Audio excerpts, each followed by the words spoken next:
का बजट बने, मुनाफे का नहीं, मानवता का बजट बने, सत्ता का नहीं, संविधान का बजट बने। ये सच्चे राष्ट्र निर्माण होगा। धन्यवाद। राजकुमार रोड जी, कल आप नहीं बोले थे, आप बोलिए। माननीय सभापति महोदय, माइक शुरू नहीं हुआ। माननीय सभापति महोदय, यहाँ से आपका नाम ले लिया गया, माइक आ जाएगा। माननीय सभापति महोदय, आज आपने सप्लीमेंट्री बजट पर मुझे अपना वक्तव्य रखने का अवसर दिया, उसके लिए मैं आपको तहेदिल से धन्यवाद देना चाहता हूं। आपने कम समय में, क्योंकि कल हमें नाराजगी थी, कल पूरा दिन इंतजार किया और शाम अंतिम में आपने थोड़ा निराश किया, लेकिन आज उस निराशा का फल मुझे मिला ऐसा लगता है। माननीय सभापति महोदय, ये जो सप्लीमेंट्री जो बजट आया है और मूल बजट की अगर बात करें, मूल बजट पे भी सदन में चर्चा हुई, हमने भी अपनी बात रखी।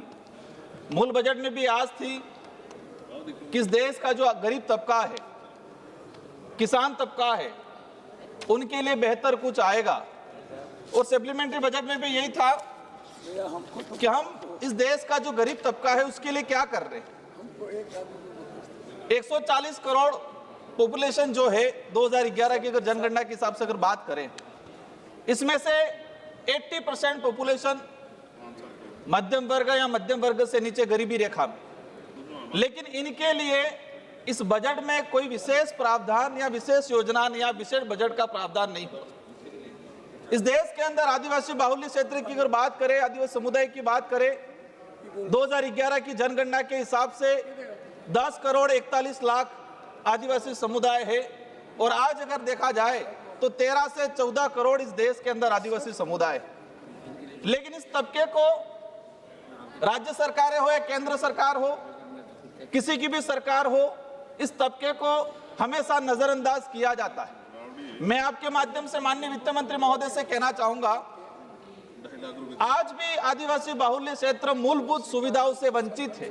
हम बात करते हैं रोटी, कपड़ा, मकान, सड़क, शिक्षा, स्वास्थ्य। आज भी आदिवासी बाहुल्य राजस्थान, मध्य प्रदेश, गुजरात, छत्तीसगढ़ कई ऐसे इलाके हैं जहां पर उस गांवों में सड़क नहीं है, स्वास्थ्य सुविधा नहीं है, पढ़ने के लिए शिक्षा नहीं, विद्यालय नहीं है। अगर विद्यालय है तो कागजों में है, उसका भवन नहीं है, और भवन है तो वहां टीचर नहीं है, और टीचर है तो गवर्नमेंट इतना उसको मतलब कहे कि गैर शैक्षणिक कार्य दे दी जाती है, वो पढ़ा नहीं पाता। मैं मूल रूप से कहना चाहूंगा, रोजगार गारंटी योजना आदिवासी, दलित, पिछड़ा जो गरीब तबका है उसको जीवन यापन करने का सबसे बड़ा सहारा था। अभी कहा जा रहा है कि जी राम जी लाया जा रहा है, 100 दिन से 125 दिन किए जा रहे हैं। मैं जानना चाहूंगा कि आज ये भाजपा सरकार आने के बाद मेरा संसदीय क्षेत्र बांसवाड़ा, डूंगरपुर सहित पूरे देश के आदिवासी पिछड़ा इलाका के अंदर कितने लोगों को 100 दिन का रोजगार दिया गया। माननीय सभापति महोदय, आपको जान के आश्चर्यचकित होगा, अभी कह रहे हैं कि 100 दिन से 125 दिन कर दिया, अच्छी बात है, लेकिन हमारे इलाके में पिछले 2 से 3 साल का जो डाटा है, औसतन मजदूरी दिवस, पूरे जिले की औसतन मजदूरी दिवस बांसवाड़ा में 35 कार्य दिवस, डूंगरपुर में 25 से 27 कार्य दिवस। मतलब बात करें मेरे जिले के अंदर 3.5 लाख जॉब कार्ड है, इसमें से मात्र 2500 लोगों के 100 दिन पूरे हुए। मतलब 1% लोगों के भी 100 दिन का कार्य रोजगार नहीं दिया गया, और कह रहे हैं कि 100 दिन से 125 दिन कर दिया गया।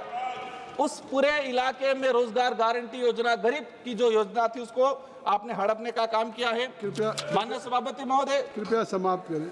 माननीय सभापति महोदय, मैं अंतिम बात, 1-2 बात बिंदु रखना चाहूंगा।